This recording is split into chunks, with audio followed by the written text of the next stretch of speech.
Okay, so we're going to dive into the secret world of professional sports betting. But look, we're not talking about some lucky guess or an insider tip. We're talking about a kind of software that can actually guarantee a profit, and it turns the whole idea of gambling completely on its head. I mean, that sounds like a total paradox, right? Gambling, by its very nature, is supposed to be all about risk, about chance. But what if I told you there's a way to place bets where you are mathematically guaranteed to make money no matter who wins the game? Well, that's the mystery we're about to unravel. So the secret here isn't about being better at predicting who's going to win. Honestly, it has nothing to do with luck or even knowing anything about sports. It's all about exploiting the market itself, the odds, using a very, very specific strategy. The whole concept is called arbitrage, or arbing for short. The easiest way to think about it is like the stock market, right? A trader sees a stock for cheap on one exchange and immediately sells it for a higher price on another. It's the same idea in sports betting. But instead of stocks, you're buying odds. Now, don't go thinking this is like hitting the jackpot. This is a game of inches, not miles. Each one of these opportunities gives you a pretty small but guaranteed return on your total bet, usually somewhere between 1 and 5%. So yeah, it's way less like buying a lottery ticket and a lot more like generating a steady, calculated income. So here's how it actually works. Let's say one sportsbook has the Cowboys to win at minus 110 odds. But at the exact same time, a different book has their opponent, the Giants, at plus 130.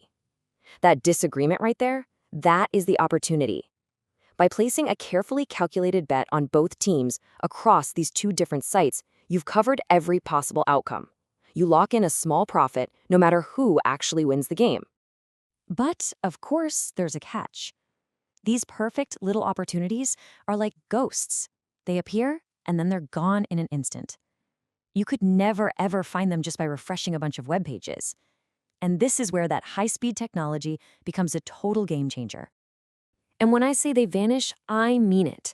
The sports books have their own algorithms that are constantly sniffing out these little pricing errors, and those windows of opportunity can slam shut in just a few seconds. It's a game that is physically impossible for a human to play manually. You absolutely need automated, high-speed tools to even stand a chance. Really, the best way to think about this software is like a predator, a digital hawk. It's constantly scanning, scraping the odds from literally hundreds of websites all over the world all at once. It just watches, tirelessly, waiting for that one single moment of weakness, that one tiny pricing mistake to pop up. And the whole process is just lightning fast. The software scans the entire market, it flags an opportunity the exact microsecond it appears, and, this is the really crucial part, it instantly calculates the precise stakes you need to bet. It doesn't just say, hey, here's a good bet. No, it says bet exactly $487 on the Cowboys over here and exactly $513 on the Giants over there. It takes all of the guesswork right out of it. So, as you can probably imagine, the sports books, the house, are not happy about this. Not one bit. And what happens next is this kind of silent digital war that's fought with algorithms. A war between these professional arbors and the very companies they're profiting from. But you gotta wonder, right? Why would a business that literally wants people to bet, why would they despise a customer who's constantly placing bets? It seems a little weird, but the reason is actually pretty simple. See, it all comes down to this. A normal recreational gambler is a great customer. Over the long run, they provide revenue because the house always has that built-in edge. But a professional arbor, they only extract value. They aren't really playing the game, they're just exploiting a flaw in the system. So to the sportsbook, they are a guaranteed loss every single time. So the sportsbooks fight back with their most powerful weapon. And it's not changing their odds faster or anything like that. It's the account limit. Once their software tags you as an arbor, they don't usually ban you. Oh no, they do something worse. They just limit your account so you can only bet pennies, which effectively shuts your whole operation down.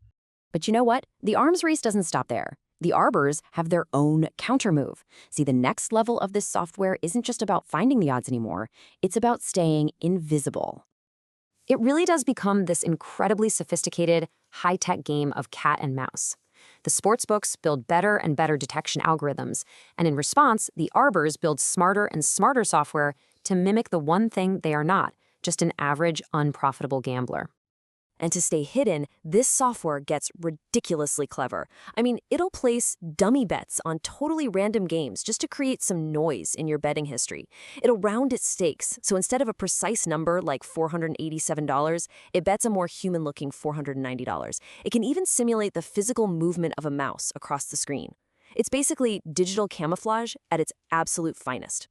So when you step back and look at this entire ecosystem, the global scanning, the instant math, the crazy evasion tactics, you have to ask a really fundamental question. Is this even gambling anymore? What's happening here is that the traditional act of gambling is being turned into a calculated, automated investment strategy.